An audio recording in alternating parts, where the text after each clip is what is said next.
જય માતાજી બધાને। જો આપણે આજે બનાવી છે હામાઈની ખીચડી, પણ એકદમ સાસમાં બનાવી છે, ખાટી મીઠી એકદમ। આગળ મારી રેસીપી જોજો મેં કઈ રીતની બનાવી છે, તમે પણ એ રીતની બનાવજો અને બહુ સરસ બની છે।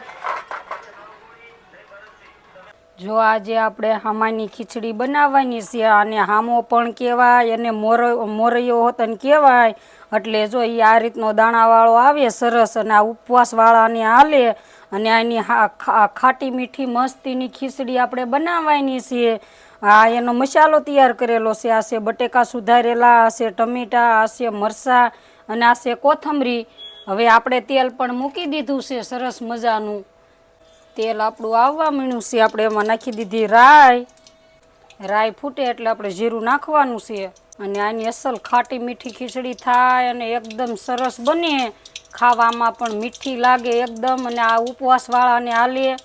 આ છે જીરું, આ છે વઘાણી, આ છે હળદર, આમાં લીમડો પણ હોતન જોયું, પણ આપણે અત્યારે લીમડો નથી એટલે નથી નાખતા।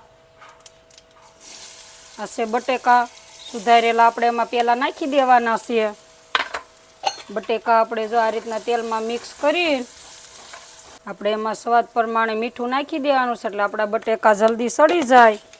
પહેલાં તો બટેકા જ આ રીતના શેડવવાના છે તેલમાં સરસ મજાના એકદમ।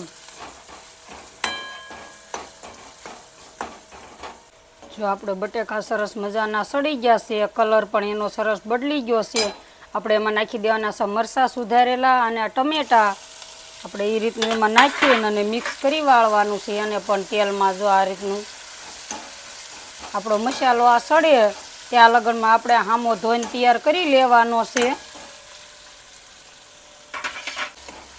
જો આપણે મસાલો સરસ મજાનો સડી ગયો છે, આપણે એમાં નાખી દેવાનું મરચું, છે ધાણા જીરું। હવે એને બેને મિક્સ આ રીતનું કરી દેવાનું છે। આમાં લસણવાળું મરચું ન નાખવાનું હોય, કારણ કે આપણે આ ઉપવાસવાળાને ખાવાની હોય ને, એટલે લસણવાળું ન હાલે। હવે આપણે એમાં નાખી દેવી હામો, આ 2 પાણીએ ધોઈને તૈયાર કરી લીધો છે।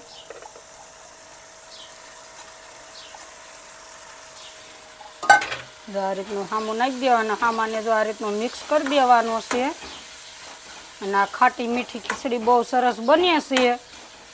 આમાં પાણી નથી નાખવાનું, આમાં છાશ નાખવાની છે, એટલે આપણે એકદમ ખાટી મીઠી ખીચડી થાય। હવે જો આપણે તેલમાં મિક્સ થઈ ગયો છે હામો હોતન, એટલે આપણે એમાં નાખી દેવી છાશ। આ આપણી છાશ છે, અને બહુ સરસ ખાટી મીઠી ખીચડી બને છે। આપણે છાશ આ હામો સડે ત્યાં એટલી છાશ નાખવાની છે। હલાવી નાખવી હવે છાશ નાખીને।